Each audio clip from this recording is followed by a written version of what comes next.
Viewers like you make this program possible. Support your local PBS station. In this episode of The Mind of a Chef, April Bloomfield explores the influence that Italian cuisine has had on her cooking. It was the most delicious thing I'd ever eaten. Legendary cookbook author Marcella Hazan roasts a veal shank. Turn it completely. Do you want to taste this? No.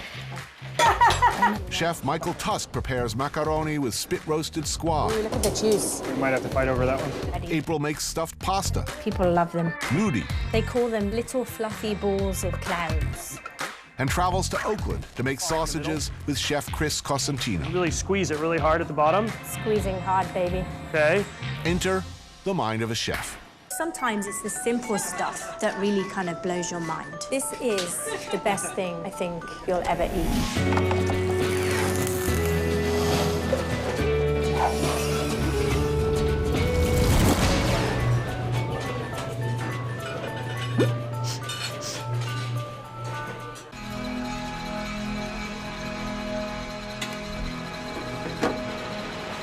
My first inkling that I wanted to cook Italian food was when I watched Rose Gray and Ruthie Rogers on TV.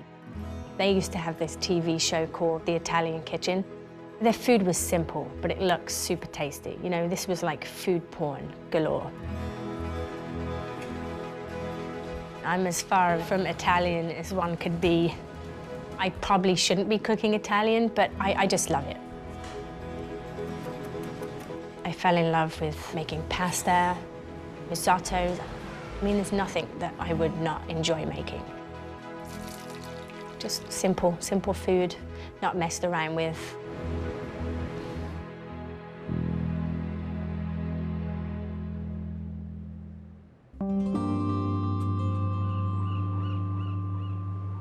Marcella Hazan is a prolific Italian cookbook writer. I mean, she practically changed the way Americans think about Italian food. She taught herself how to cook because she wanted to feed her husband, Victor. Keep turning, you see? Right. To become a master at that and bring that to a mass of people, I mean, that's pretty special.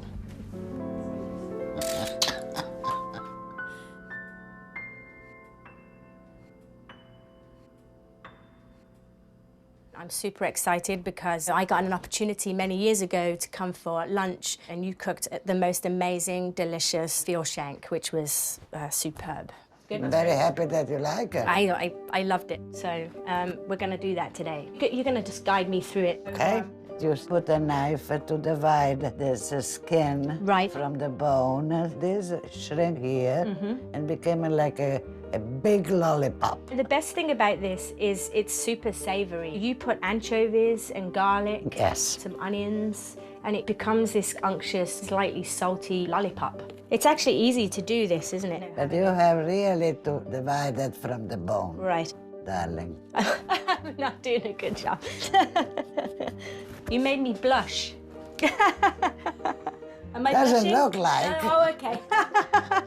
Now, how far down do we go? Well, you have to go around. If not, you have one part of the shrink and the other. And the other part, Stay so it's a little like this.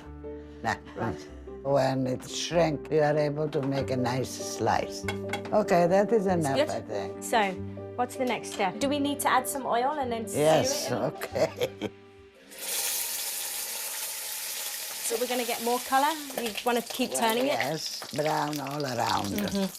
How big do you want the onion chopped? Any way you like it, as long as chopped. Now, don't be shouting at me, Marcella, if You I'm want not to- doing this okay. right. It was so nice to get invited to go to Marcella Hazan's house to cook with her. It's like a dream come true. At one stage, I was chopping an onion and I misunderstood what she was saying. And so I chopped my onion the wrong way. And she's like, I didn't show you how to chop the onion that way. And I was like, okay, I don't mind getting told off, especially if it's Marcella Hazan, you know. Okay, you did That a looks pretty wonderful good, right? job. Thank you. And the onions. Yes, you can put it now. Yes. Bit of the garlic. Smells so good up in the butter. I like Italian food, Marcella, because it's so, like, simple. Well, we never use too many ingredients. Yes, I like that, because, you Me know, it's too. super delicious. That brown's nice. Can't wait to eat this. No, it's good. Now, you like to cook on the top. You don't like to put this in the oven. No, because I don't like to keep opening the oven to see what is happening. Get it? Because Yeah, I you don't have patience, okay? I get it. I mean, she's feisty, even at 90. Yeah. I think she probably taught a fair few people to cook through a firm hand. So we're gonna add some anchovy. This is gonna give the dish some depth, complexity. You have to put salt, but Right. go slowly. Go slowly. Yeah, these babies are salty. I like these when they go crispy. Put the wine, no? Yes. How much should we put in? Oh, keep going. Yeah, you say when, okay? Okay. More or less. Oh, smells so good. And the anchovies are coming out, the onions are caramelized. We're gonna put a lid on this and cook it for about 2 hours, maybe? When it's done, that is. You can turn it any time you want. Right. It's not precise. The one thing is not to leave it there for too long. Right. And then Without it's like, checking, turning in a little while. Not this is good. completely. Do you want to taste this? No. I never taste.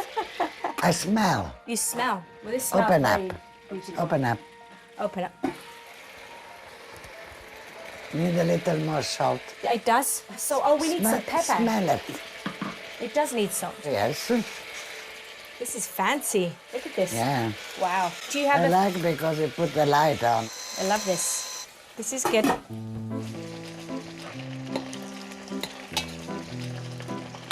He is cooked. He is not. Right. See? So you have to check it all over. So it's nice and rested. Let me check it. Yeah, you want to check it? Yes. Ooh. Okay. What do you think about that, Michela? That looks pretty amazing. Want to have a little taste? No, you taste it. Oh, I taste it? Oh, yeah. That looks pretty sexy. If you don't mind me saying, Michela. You. Me first. What do you It's mean? pretty all? amazing. It's like, It's good. it's Yeah. spot on. That Okay. spot. You want to try now?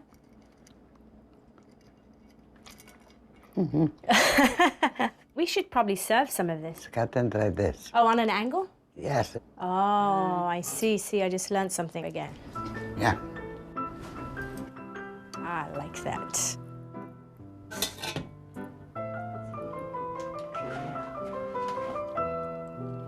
Look like you'd like it. So good. It's great. You can gnaw on the bone after. Beautiful. Thank you.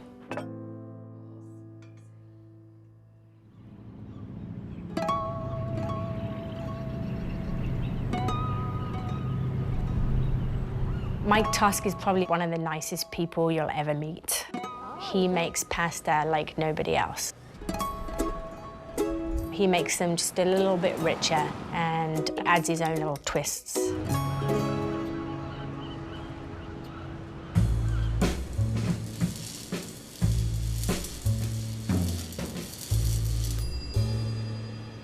We are with Mike Tusk, and you're going to show us how to do this pigeon.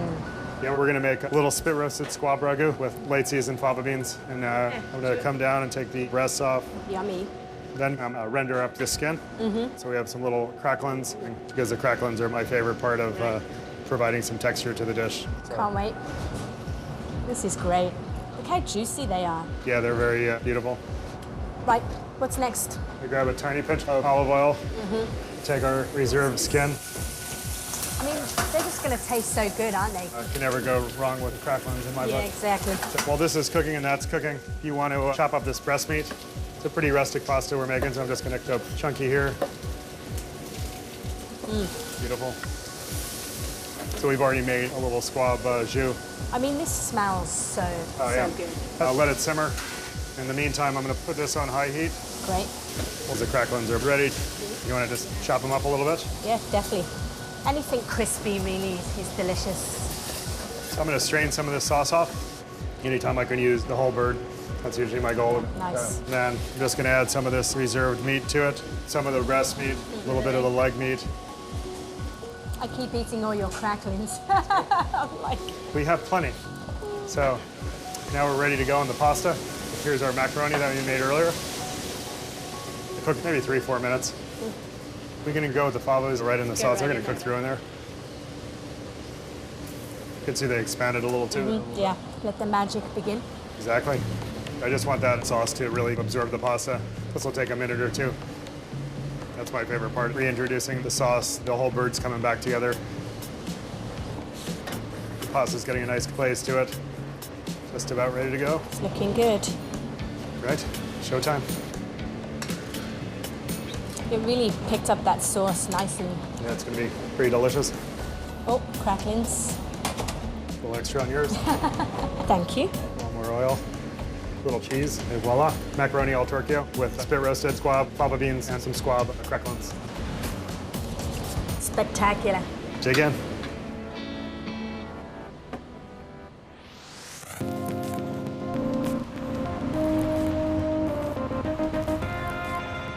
There's nothing like talking about a limp, thick sausage.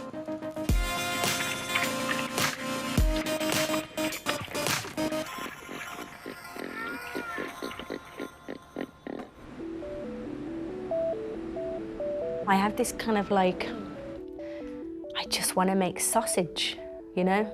All sorts of sausage. Fresh sausage, salami.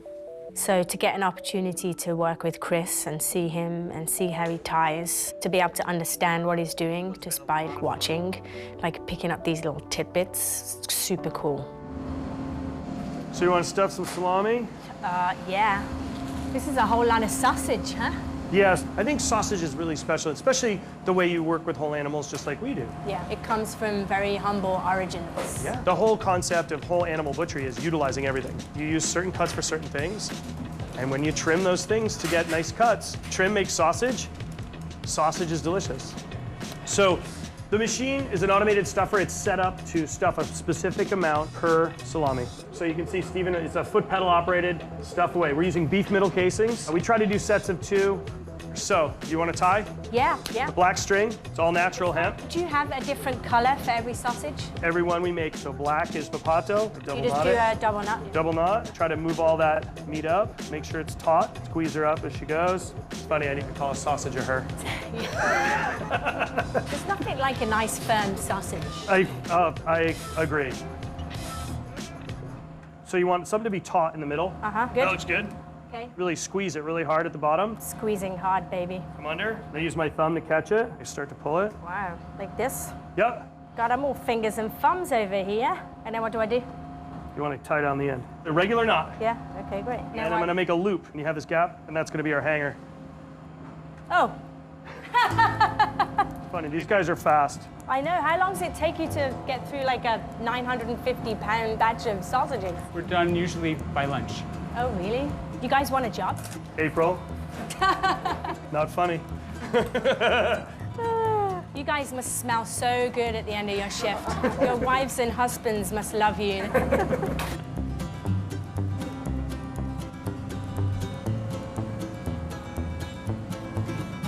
Now, is there a specific amount that you want to poke? I try to go 3 to 4, and then I turn it in 3 to 4. So if some of these in like 3 months look a little shady, We'll send them all to you. You're going to get this care package. with a skull and crossbones.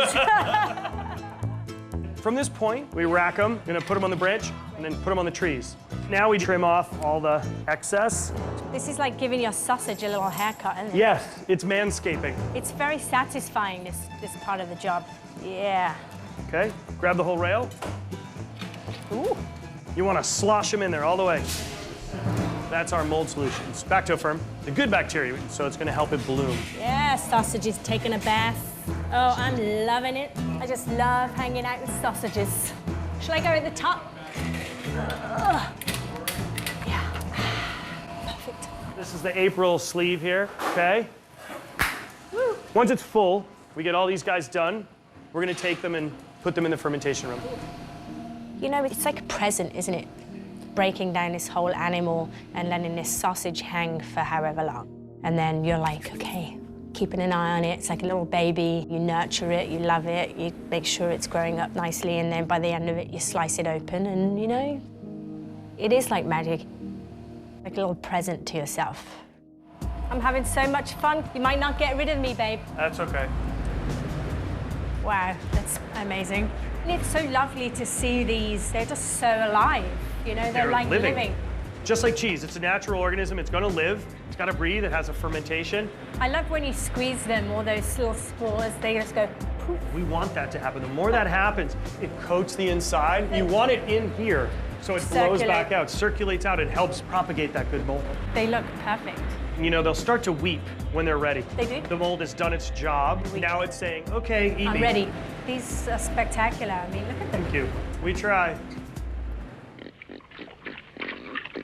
Eating pasta is about the pasta and not about the sauce. It's about balance, making it vibrant, simple, local. It's the attention to details. All those things make Italian food great.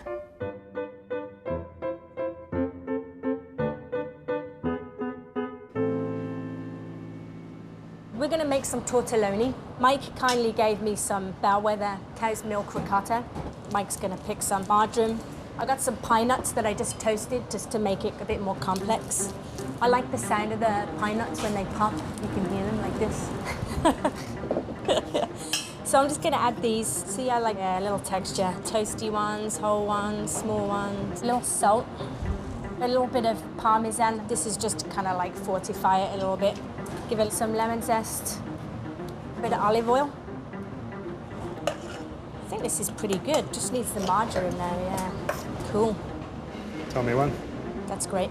Snuck some extra in there. That's great.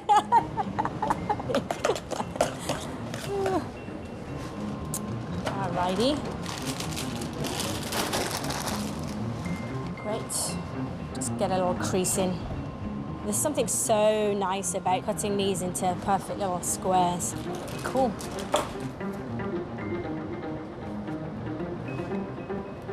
I like to use spray bottles. Oh, we have many of those. Yes.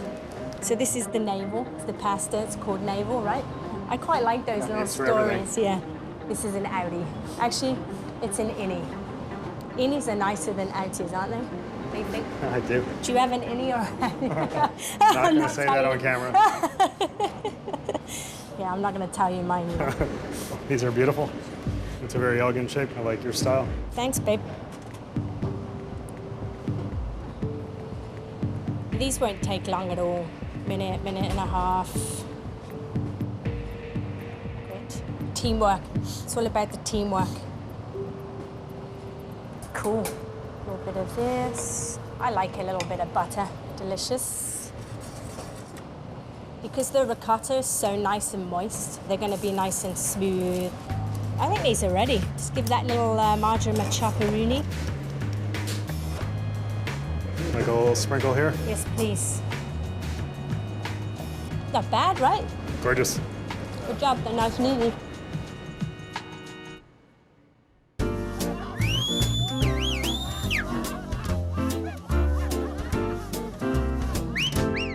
Rachella, I'm going to show you how to do a dish that I absolutely fell in love with when I went to Italy. It's basically a gnocchi, and you would know it as nudi, which are these lovely little dumplings. They're super simple to make. What is Simple. inside? Sheep's ricotta. And outside? Outside is semolina and a little bit of Parmesan cheese, no water. it? So if you break it open, Okay. you can see that this semolina's kind of created a skin on the outside of the ricotta. They call this nudi because it's naked in Italian, like a naked ravioli. So there's actually no pasta, just a little semolina. So I'm going to show you how to do that right now. Okay. Awesome. Well, I got a little bit of salty water. We're going to do, how many do you want to eat? Do we do 6? I don't know. Let's do 7. So we're going to drop these in hot water, just like gnocchi. Cook those for about a minute. So I'm just going to grab some of the water. Yeah. I'm going to add some butter. Just drop that in. Bring it up to the boil. By the time this melts a little bit, these nudi will be ready.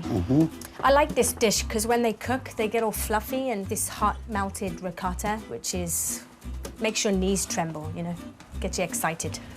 So you see how the butter's melting, and we're going to take this over here. Now, have you made these before? No. They're very delicious. Just give a little shake. Shaking gently helps bring off all this semolina, which will help thicken the sauce. A little cheesy sauce. The butter and the Parmesan adds a little richness to it. It smells good, doesn't it? So then we're going to finish this with a little of the brown butter I made. And what is that color? It's the milk solids. It's made with a little bit of cream and a little bit of butter until it splits, and you just keep whisking it, and it becomes this nice brown and milk solid. Would you like to dip your finger in? It's really sweet and delicious. Okay, so these are pretty ready. So I'm going to take them out. Oh, you know they're ready. Because they're all hot inside, they're nice and soft, the sauce is nice and thick. I hope you like these. These are my favorite things to eat. We serve these at the Spotted Pig, and people love them. They call them little fluffy balls of clouds.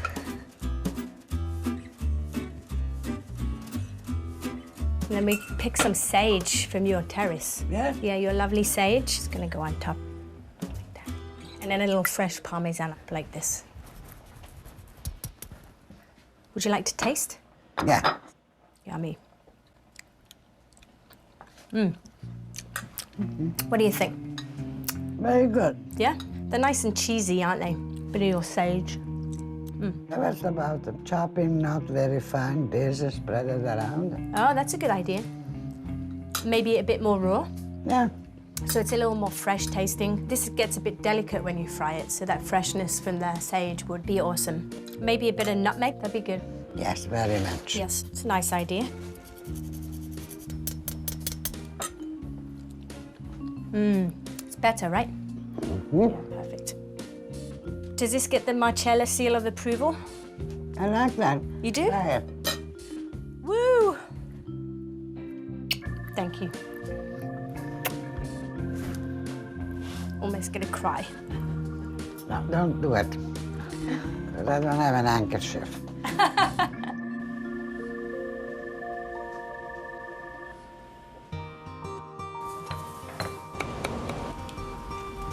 There's a misconception that simple food is easy. Actually, making simple food is the hardest thing to do ever, because you have to pay attention to the details. There's nothing masking what you're doing. No, it's very good. Every dish that I make or I reinterpret, I kind of keep that philosophy and I put it into everything I do. That's the thing about Italian food. Bit of nutmeg would be good. It just kind of hit my soul because I'd never tasted what looked like simple food being so delicious. So good. The best thing about this is you're using every part of the animal. I'd love to cook Italian food for the rest of my life, but the creative part of me is always interested in moving forward. I want to do so many things that sometimes my brain is just kind of like, it kind of, you know, explodes or implodes. Not bad, right? No? I don't think I'm ever gonna stop.